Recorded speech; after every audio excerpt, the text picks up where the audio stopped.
Capítulo 24. O dia seguinte passou em um borrão de trajes negros e abraços. Muitas pessoas que eu nunca tinha visto compareceram ao funeral do meu pai. Fiquei em dúvida se eram todos amigos dele, que eu não conhecia, ou se tinham aparecido por minha causa. O pároco da região presidiu a celebração, mas, por motivos de segurança, pediram que nossa família não se levantasse para fazer discursos. Depois veio o funeral, bem mais sofisticado do que eu esperava.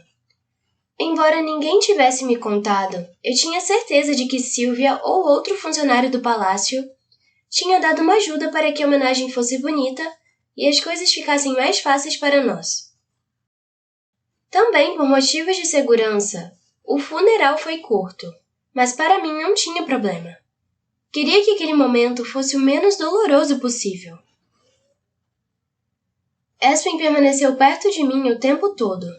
Me sentia grata por sua presença. Não confiaria minha vida a ninguém além dele.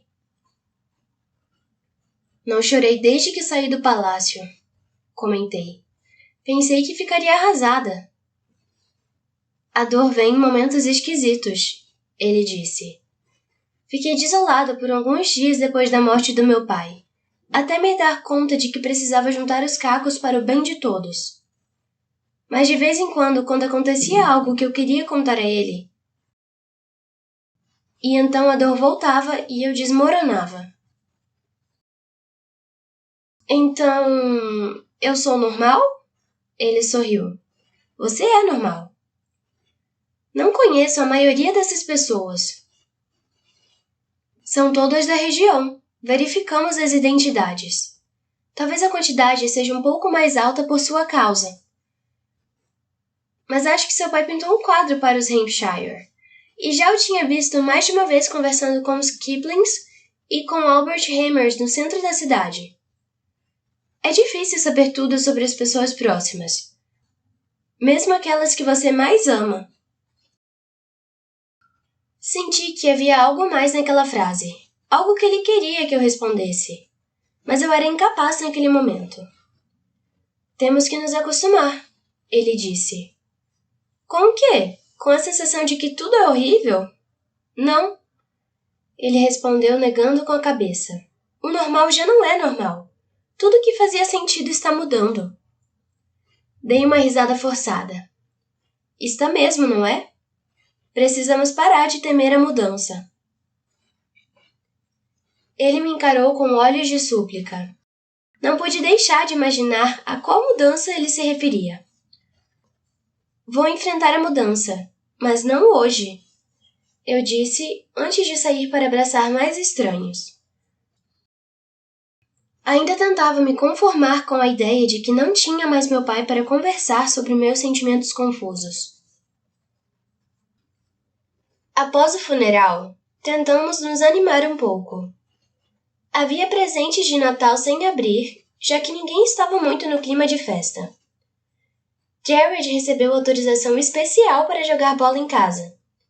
E minha mãe passou a maior parte do tempo ao lado de Kenna, com Astra nos braços. Cota estava intragável, então o deixamos ficar no estúdio sem nos dar ao trabalho de ver se estava bem. May era quem mais me preocupava. Ela não parava de dizer que tinha vontade de trabalhar, mas não queria entrar no estúdio e não encontrar papai lá. Foi então que tive uma luz. Arrastei ela e Lucy para o quarto para uns momentos de descontração. Lucy não reclamou quando May escovava seu cabelo e chegou até a rir das cócegas que o pincel de maquiagem fazia em sua bochecha. Você faz isso em mim todo dia! Reclamei de brincadeira. May tinha um verdadeiro talento para ajeitar cabelos. Seus olhos de artista estavam prontos para trabalhar em qualquer meio. Ainda que ficasse grande demais, ela colocou um dos uniformes de Lucy, que por sua vez experimentava um vestido atrás do outro a nosso pedido. No final, decidimos por um azul longo e delicado, o qual ajustamos na parte de trás com alguns alfinetes. Sapatos! May gritou antes de correr para procurar um par que combinasse. Meus pés são grandes demais, Lucy resmungou. Besteira! May insistiu e Lucy ficou sentada obediente na cama enquanto minha irmã fazia a prova de sapatos mais bizarra do planeta. De fato, os pés de Lucy eram bem grandes, mas ela ria quase até chorar a cada tentativa por causa das estripulias de May. Eu cheguei a sentir dores no abdômen de tanto gargalhar. Fizemos tanto barulho que foi apenas questão de tempo até alguém vir conferir o que estava acontecendo.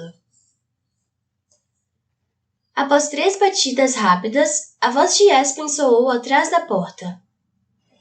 Tudo bem por aí, senhorita? Corri e escancarei a porta. Soldado Ledger, veja nossa obra de arte! Convidei, estendendo o braço na direção de Lucy. A pobrezinha ainda estava descalça e escondia os pés sob a saia do vestido. Aspen viu primeiro May naquele uniforme folgado, antes de olhar para Lucy, que parecia uma princesa. Que transformação impressionante! Comentou com um sorriso de orelha a orelha.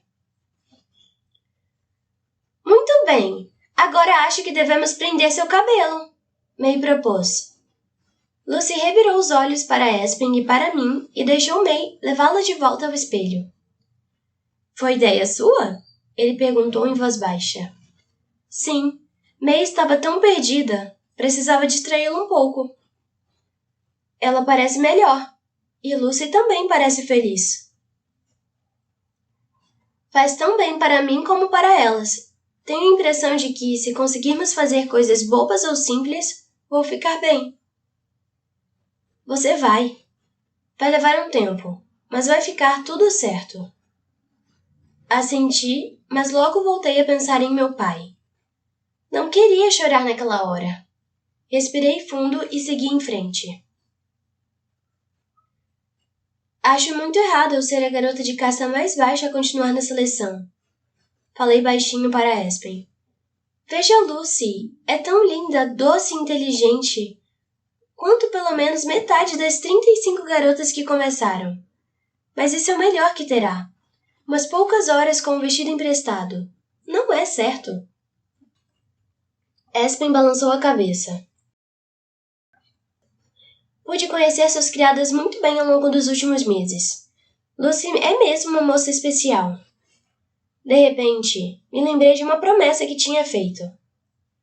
Por falar nas minhas criadas, preciso ter uma conversa com você. Disse com a voz ainda mais baixa.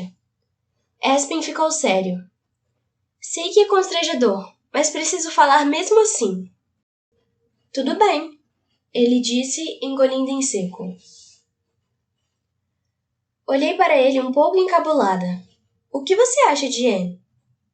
Seu rosto assumiu uma expressão estranha, como se estivesse aliviado e impressionado ao mesmo tempo. Anne? Ele murmurou incrédulo. Por que ela? Acho que ela gosta de você e é uma garota muito doce.